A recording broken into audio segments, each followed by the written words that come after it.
Students, हम नए topic के साथ आपसे फिर बात करने वाले हैं। हमारा जो टॉपिक है वो है रेडॉक्स। हम रेडॉक्स की बात करें, इन दोनों को अलग कर लीजिए, तुरंत आपको एकदम क्लियर हो जाएगा। देखिए, रेड और ऑक्स। रेड का अर्थ होता है रिडक्शन और ऑक्स का मतलब होता है ऑक्सीडेशन। यहाँ पे रिडक्शन को हम बोलते हैं अपचयन और ऑक्सीडेशन को बोलते हैं हम ऑक्सीकरण। ठीक है ना।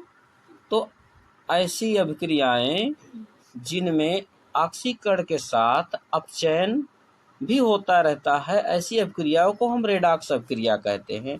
जैसे एक उदाहरण आपको मैं दिखा दे रहा हूं। अगर पूछता है आपसे रेडॉक्स रिएक्शन, तो आप तुरंत यही एग्जाम्पल ठोकिएगा और बिल्कुल टेंशन मत लीजिएगा। इसमें ये देखना है कि किसका ऑक्सीकरण हो रहा है, किसका अपचयन हो रहा है। तो हमारा बेस है ऑक्सीडेशन रिडक्शन का ऑक्सीडेशन नंबर है। ठीक है। जैसे FeCl3 plus SnCl2 gives FeCl2 plus SnCl4, right.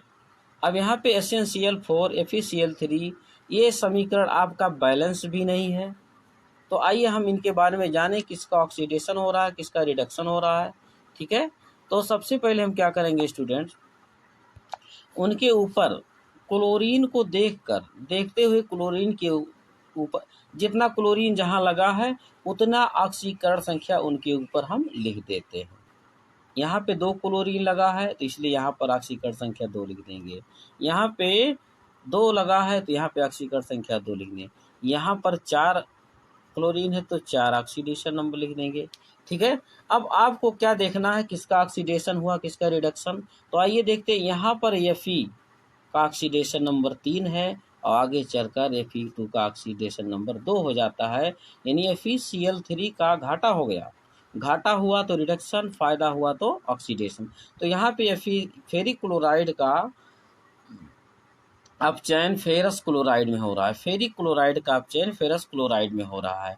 तो यहाँ पे फेरिक क्लोराइड का फेरस क्लोराइड में अपचयन अभिक्रिया को दर्शाता है, तो यहाँ पे लिखेंगे रिडक्शन।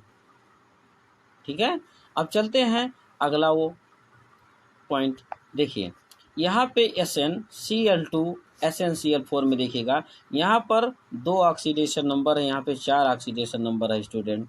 तो इसको ध्यान में रखना कि ऑक्सीडेशन नंबर बढ़ा तो हमारा ऑक्सीकरण हुआ, अगर ऑक्सीडेशन नंबर घटता है तो समझिए रिडक्शन होता है। तो यहाँ पे ऑक्सीडेशन हुआ किसका, Sn का, यानी स्टेनस का। ठीक है। तो यहाँ पर हम लिखेंगे क्या, ऑक्सीडेशन। अब ध्यान से देखिएगा, इस अभिक्रिया में दोनों अभिक्रिया एक साथ हो रही हैं, इसलिए ऐसी अभिक्रिया को हम रेडॉक्स रिएक्शन कहते हैं। रिवाइज जरूर कर लीजिएगा, हो सकता है कि ये आपके एग्जाम में आ जाए। तो देखिए, इन सभी पूरी अभिक्रिया को रेडॉक्स कह दिया गया। ठीक है। अब ये अभिक्रिया संतुलित नहीं है, इसको संतुलित करने के लिए हम क्या करेंगे, हाँ यहाँ पे 2 कर देंगे और यहाँ पर 2 कर देंगे, आपकी अभिक्रिया संतुलित हो रही। यही एग्जाम्पल दे देंगे, एग्जाम्पल देने में बिल्कुल हिचक मत करिएगा। ठीक है। तो ये था हमारा रेडॉक्स का कॉन्सेप्ट, यानी ऑक्सीकरण अपचयन अभिक्रिया। देखिए, ऑक्सीकरण अपचयन अभिक्रिया को रेडॉक्स के रूप में ही पूछता है या रेडॉक्स को ऑक्सीकरण अपचयन के रूप में भी पूछ सकता है। तो इसमें बिल्कुल कंफ्यूज नहीं होना, आप सभी को होपलेस नहीं होना है। बस एक बार रिवाइज करके जरूर जाइएगा। यहाँ पे क्वेश्चन बायो से पूछता है, ये संरचना आपको दिख रहा होगा, इस संरचना को बोलते हैं स्टोमक। स्टोमक को बोलते हैं पेट या उदर।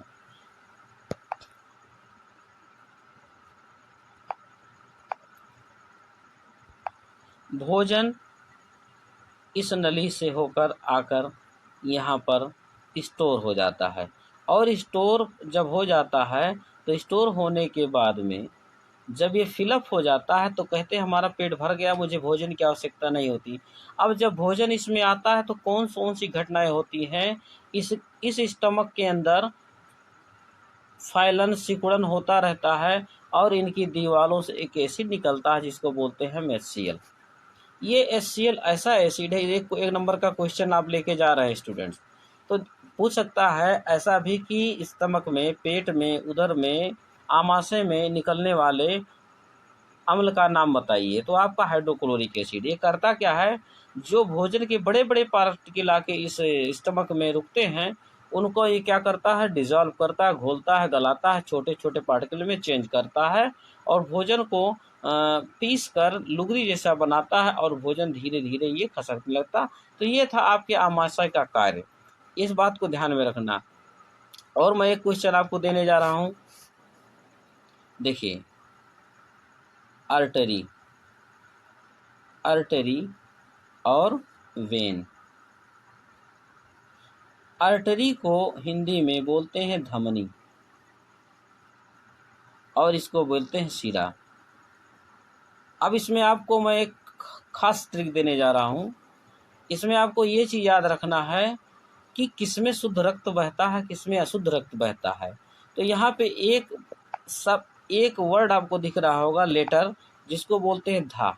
धा से धमनी और धा अशुद्ध में भी आ जाता है, तो इसे रिलेट करके याद करेंगे तो आपको कन्फ्यूजन नहीं होगा। तो धमनी में बेटा शुद्ध रक्त बहता है और शिरा में क्या होता है, अशुद्ध रक्त बहता है। ठीक है। अब उसके बाद में धमनियों में वाल्व नहीं होते, शिराओं में वाल्व होते हैं, राइट। धमनी क्या करता है, धमनी करता क्या है, हार्ट से ब्लड को बॉडी में ले जाता है। हार्ट से ब्लड को धमनी क्या करता है, हार्ट से ब्लड को कहाँ ले जाता है, बॉडी में। जबकि शिरा क्या करता है, बॉडी से ब्लड को लंग्स में ले जाता है, फिर लंग्स से हार्ट में ले जाता है। इस बात को ध्यान में रखता है। इसीलिए कहते हैं कि धमनी में शुद्ध रक्त बहता है और शिरा में अशुद्ध रक्त बहता है। ठीक है, इस अंतर को ध्यान में रखना है और छोड़ना नहीं है स्टूडेंट्स एक भी क्वेश्चन।